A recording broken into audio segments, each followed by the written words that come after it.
Assalamualaikum warahmatullahi wabarakatuh. Sahabat Sasmita Jaya TV, apa kabar hari ini? Semoga semua dalam keadaan sehat dan bersemangat untuk kembali belajar. Selamat berjumpa kembali dalam ujar Unpam Mengajar. Bersama saya, Meta Lubis dari Program Studi Pendidikan Ekonomi S1, Fakultas Keguruan dan Ilmu Pendidikan akan menemani Anda sekalian dalam mempelajari materi perkembangan media pembelajaran.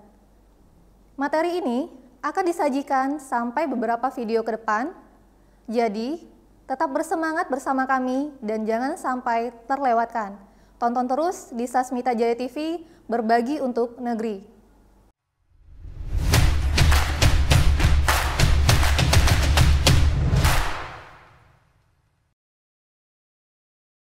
Pada pertemuan kali ini, materi yang akan kita pelajari adalah konsep media pembelajaran. Teman-teman mahasiswa, sebagai seorang pendidik atau calon pendidik, tentunya harus memperhatikan hal-hal yang mendukung suksesnya pembelajaran.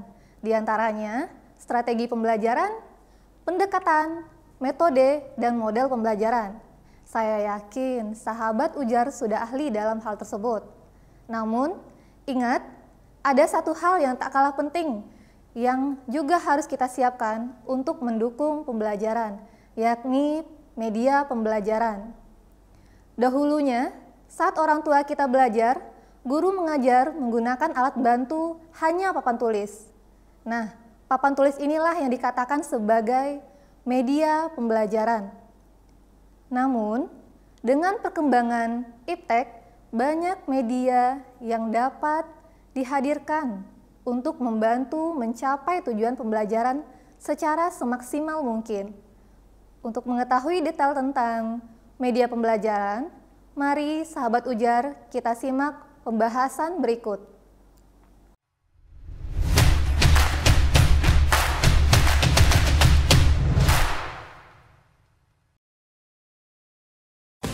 Alur pelayanan vaksinasi COVID-19 2 meja. Sasaran datang sesuai jadwal, di ruang tunggu dilakukan pengecekan dan pengisian data. Di meja 1 dilakukan pemeriksaan fisik dan vaksinasi.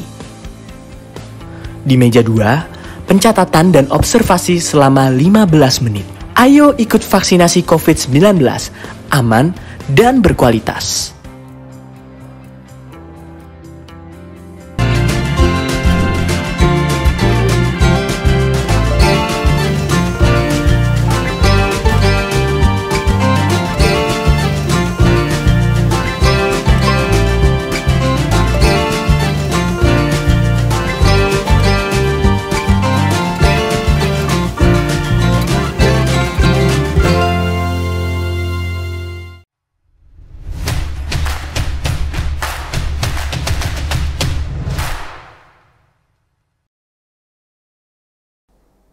Teman-teman mahasiswa, sebelumnya kita harus mengetahui terlebih dahulu apa itu media.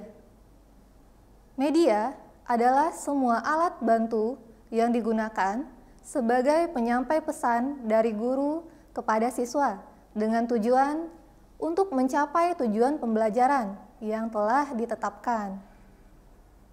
Nah, kalau begitu, apa itu pembelajaran? Betul sekali, pembelajaran adalah semua kegiatan yang dilakukan oleh seorang guru dengan sengaja untuk membelajarkan siswa atau bisa juga sebagai pengatur sejumlah informasi dan juga lingkungan untuk memfasilitasi siswa dalam belajar. Jadi, dengan mengetahui arti dari media dan pembelajaran tersebut, kita dapat mendefinisikan media pembelajaran. Media pembelajaran itu adalah segala sesuatu yang digunakan oleh guru dengan tujuan dapat menyalurkan pesan secara sengaja sehingga dapat tercipta suatu lingkungan belajar yang kondusif dalam pembelajaran sehingga dapat terlaksana dengan baik. Dengan adanya media pembelajaran ini, maka Diharapkan akan tercipta pembelajaran yang asik dan menyenangkan, sehingga siswa tidak merasa bosan selama dalam kegiatan belajar mengajar berlangsung. Media pembelajaran yang perlu ditekankan di sini adalah media yang dapat menyampaikan pesan dengan baik dari guru ke siswa, sehingga tujuan pembelajaran juga tercapai dengan baik. Nah, sekarang setelah kita memahami tentang definisi media pembelajaran, menurut teman-teman mahasiswa sekalian, apa sih fungsi dan manfaat dari media pembelajaran ini? Kita bahas satu persatu terlebih dahulu ya. Yang pertama, fungsi media pembelajaran. Fungsi utama dari media pembelajaran adalah sebagai alat bantu dalam mengajar. Penggunaan media pembelajaran dalam proses belajar mengajar tentunya akan ikut mempengaruhi kondisi, iklim, dan juga lingkungan belajar yang diciptakan oleh guru. Selain daripada fungsi utama tersebut, media pembelajaran juga memiliki fungsi-fungsi lainnya. Yang pertama, media pembelajaran bisa melampaui batasan dari satu ruang kelas. Selanjutnya, media pembelajaran dapat memungkinkan adanya interaksi secara langsung antara siswa dengan lingkungan sekitar. Kemudian, media pembelajaran dapat mengatasi berbagai pengalaman yang diperoleh oleh siswa. Dan juga media pembelajaran dapat menghasilkan kesamaan dalam pengamatan. Media pembelajaran juga dapat menanamkan kepada siswa tentang konsep dasar dari materi dengan benar, nyata, dan realistis. Seterusnya, media pembelajaran dapat menumbuhkan motivasi dan rangsangan kepada siswa untuk mau belajar. Terakhir, media pembelajaran dapat memberikan suatu pengalaman yang integral kepada siswa, baik dari yang konkret sampai pengalaman abstrak. Jadi, teman-teman, fungsi media pembelajaran dapat menumbuhkan motivasi dan minat siswa untuk belajar dan dapat memudahkan siswa untuk memahami materi yang disampaikan oleh guru. Teman-teman mahasiswa, selanjutnya, kita akan membahas manfaat media pembelajaran. Manfaat media pembelajaran yaitu, pertama, media dapat menyampaikan pesan pembelajaran dengan lebih terstandar. Sering kita jumpai guru mengajar materi yang sama di berbagai kelas yang berbeda. Oleh karena itu, guru tersebut dapat memanfaatkan bantuan media pembelajaran supaya guru tersebut mempunyai standar materi apa yang akan disampaikan kepada siswa di setiap kelas. Yang kedua, media pembelajaran yang digunakan guru dapat meningkatkan minat siswa untuk belajar. Selanjutnya, media pembelajaran dapat membuat kegiatan pembelajaran terlaksana secara interaktif.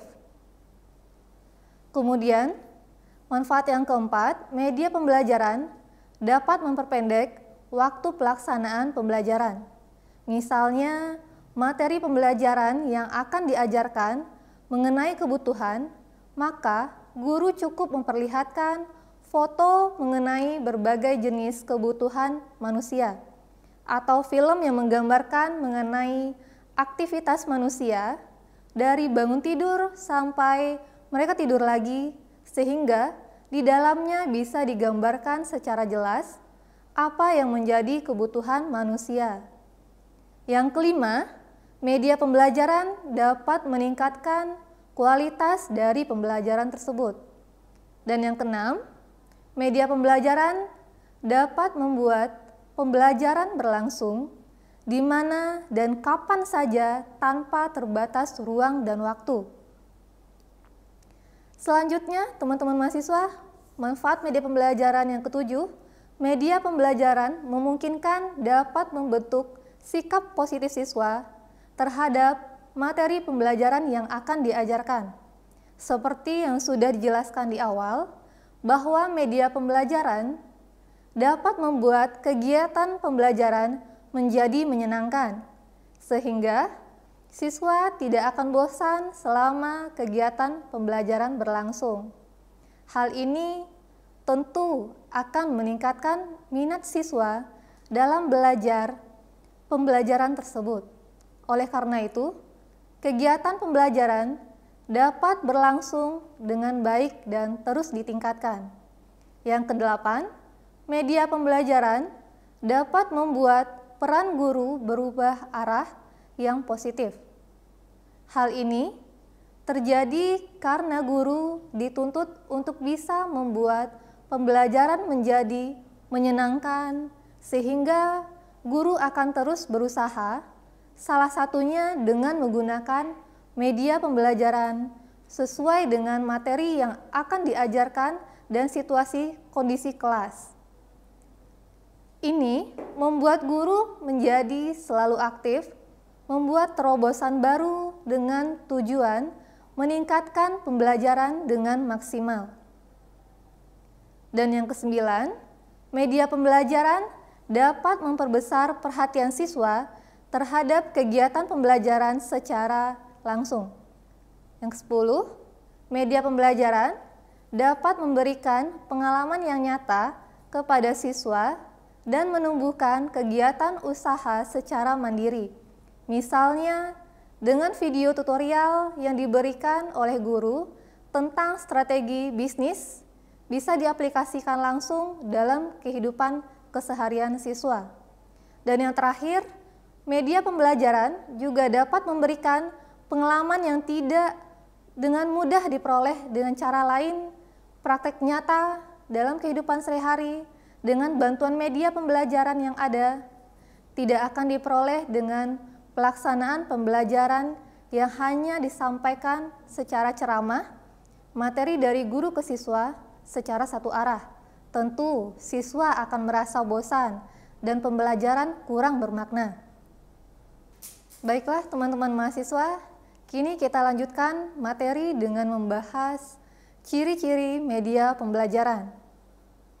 Yang pertama, ada ciri-ciri fiksatif, di mana ciri-ciri ini menggambarkan kemampuan dari media pembelajaran dalam menyimpan, merekam, dan merekonstruksi, juga melestarikan peristiwa yang terjadi atau objek yang dituju.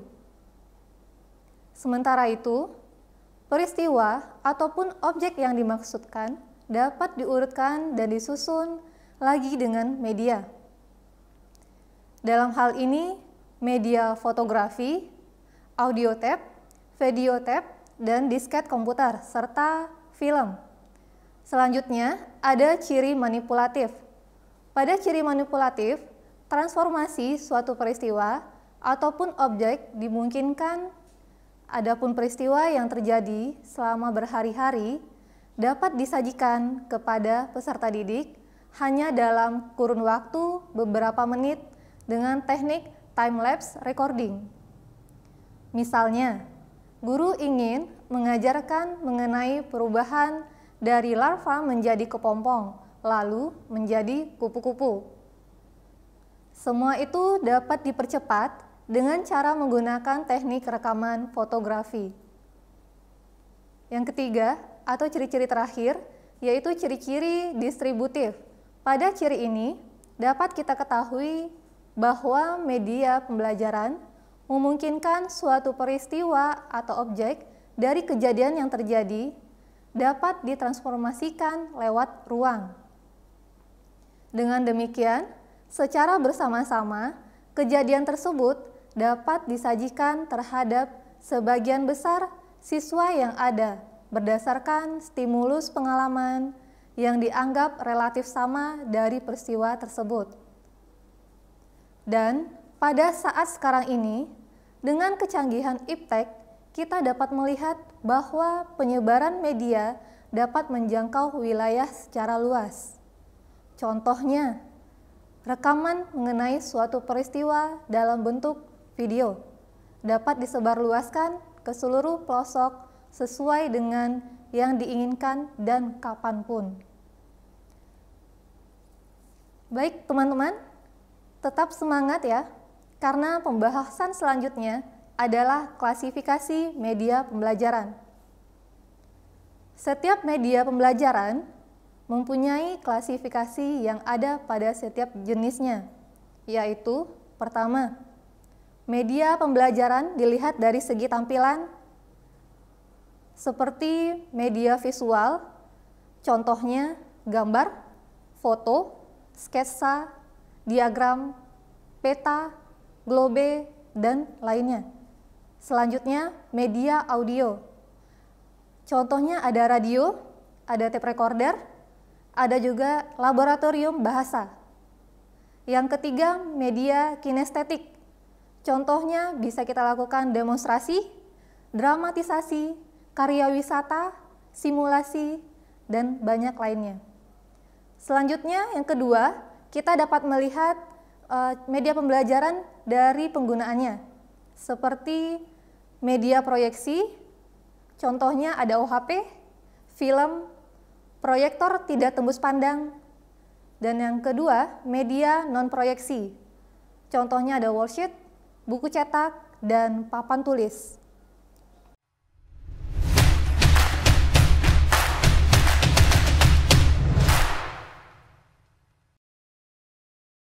Saya Dr. Risa Broto Asmoro. Berikut tips menjadi wisatawan yang aman COVID-19 dan bertanggung jawab melindungi sesama. Pertama, selalu siapkan masker cadangan, hand sanitizer, dan tempat menyimpan masker sebelum berpergian. Kedua, ikuti protokol kesehatan yang diterapkan di tempat wisata yang kita kunjungi. Suhu badan harus di bawah 37,3 derajat Celcius. Mencuci tangan memastikan ribuan kuman yang ada di tangan kita mati dan tidak bisa menyebar lebih luas. Memakai masker dan menjaga jarak adalah cara terbaik untuk menekan resiko penularan COVID-19. Ketiga, ingatkan juga wisatawan lain untuk melakukan hal yang sama. Ingatkan mereka agar patuhi protokol kesehatan dengan lengkap. And for those who come from abroad, we welcome you with open hand, open heart, and open mind. Do please respect each other, care for each other, protect each other, and be a responsible guest. Follow the health protocols applied in Bali. It is meant to protect you, me, and the community. Bali is for you, for me, and for all of us. Salam sehat dari saya, sampai jumpa.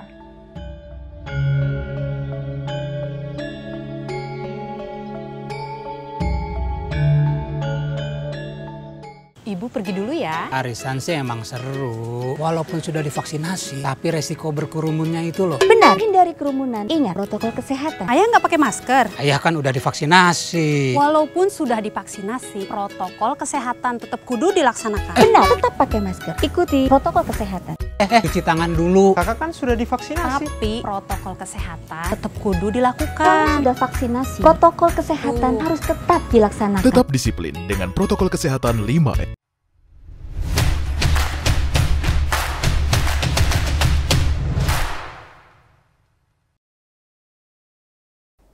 Teman-teman mahasiswa, pada pertemuan kali ini sudah disampaikan tentang konsep media pembelajaran. Untuk memahami lebih mendalam tentang materi tersebut, coba teman-teman diskusikan dan kerjakan pertanyaan berikut ini. Yang pertama, menurut Anda, apa manfaat media pembelajaran jika dilihat dari sudut pandang guru dan siswa? Yang kedua, mengapa antara metode dan media pembelajaran yang digunakan oleh guru merupakan dua hal yang tidak bisa dipisahkan? Dan yang ketiga, dari berbagai karakteristik media pembelajaran, menurut Anda media pembelajaran mana yang cocok di era saat ini?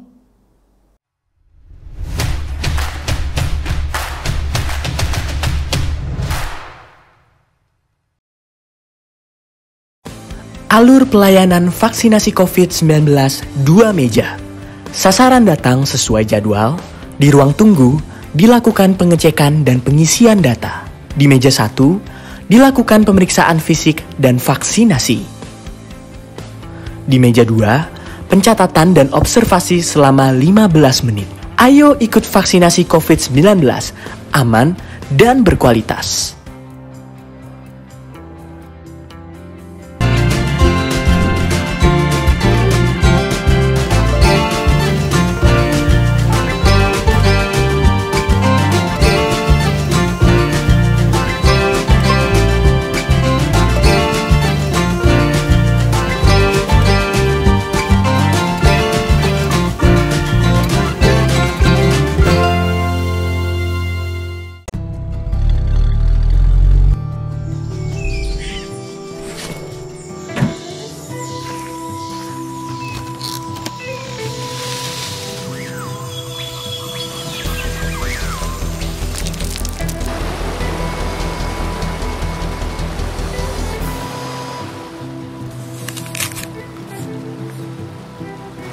Makan buah itu keren.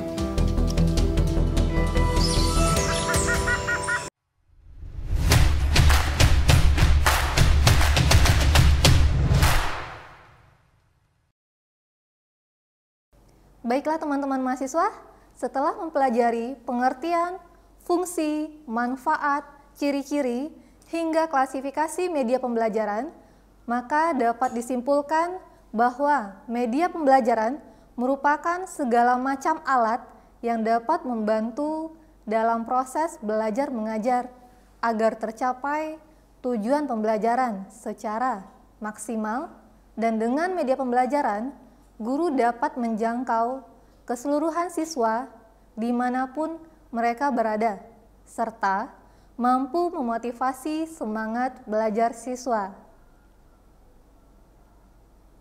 Demikian pembahasan yang dapat saya sampaikan. Semoga bermanfaat dan terima kasih atas atensi yang teman-teman berikan. Sampai berjumpa lagi di lain kesempatan. Tetap semangat, tetap sehat dalam mengembangkan pengetahuan dan selalu bahagia. Saya Meta Lubis, undur diri. Salam ujar. Wassalamualaikum warahmatullahi wabarakatuh.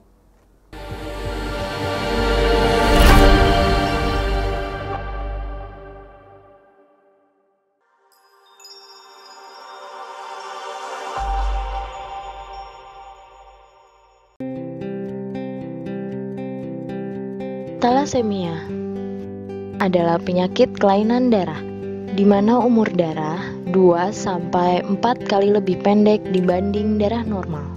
Penyebabnya karena hemoglobin tidak terbentuk dengan sempurna, sehingga sel darah merah menjadi mudah rusak dan penderita mengalami kekurangan darah. Akibatnya, penderita harus mendapat transfusi darah secara rutin selama seumur hidup.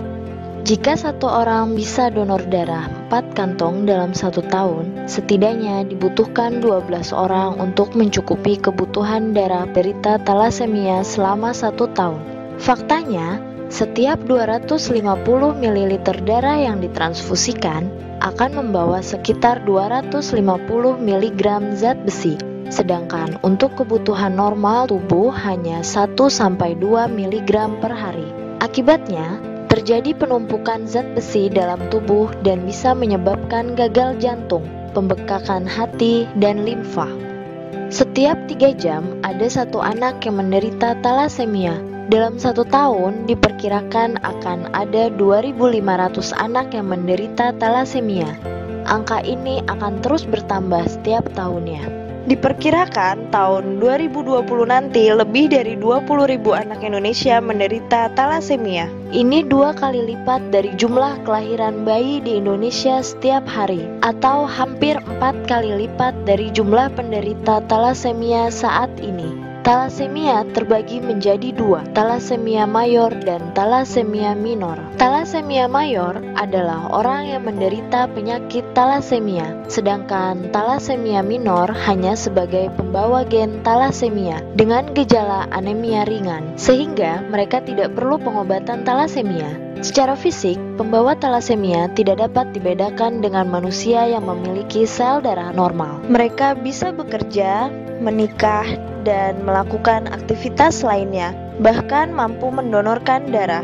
Talasemia bisa dicegah dengan cara menghindari pernikahan sesama pembawa talasemia.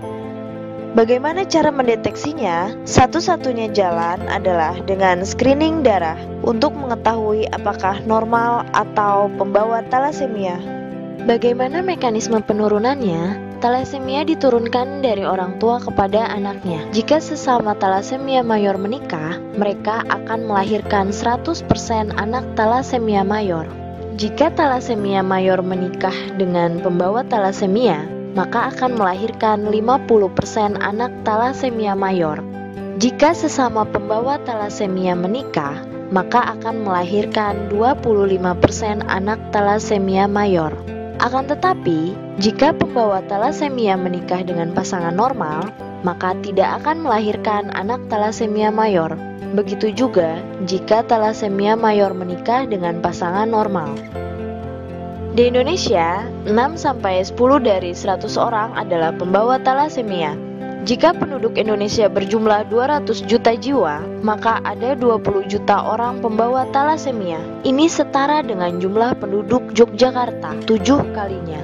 Fenomena pembawa talasemia di Indonesia seperti gunung es.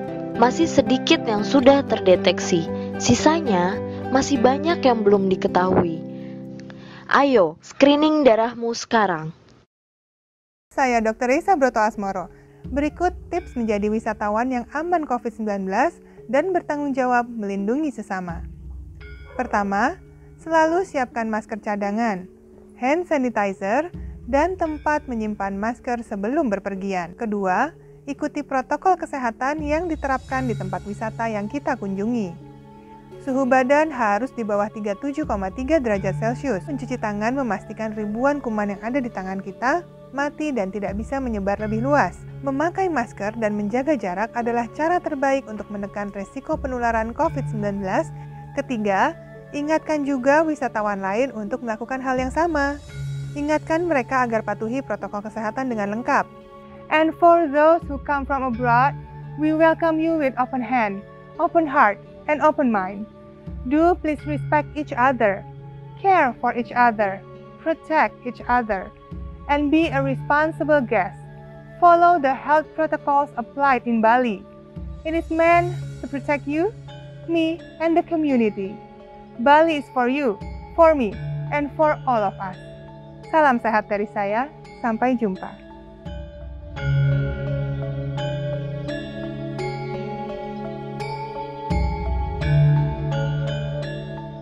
Ibu pergi dulu ya. Arisan sih emang seru. Walaupun sudah divaksinasi, tapi resiko berkerumunnya itu loh. Benar, hindari kerumunan. Ingat protokol kesehatan. Ayah nggak pakai masker. Ayah kan udah divaksinasi. Walaupun sudah divaksinasi, protokol kesehatan tetap kudu dilaksanakan. Benar, tetap pakai masker. Ikuti protokol kesehatan. Cuci tangan dulu. Kakak kan sudah divaksinasi. Tapi protokol kesehatan tetap kudu Kalau dilakukan. sudah vaksinasi, protokol kesehatan harus tetap dilaksanakan. Tetap disiplin dengan protokol kesehatan 5M.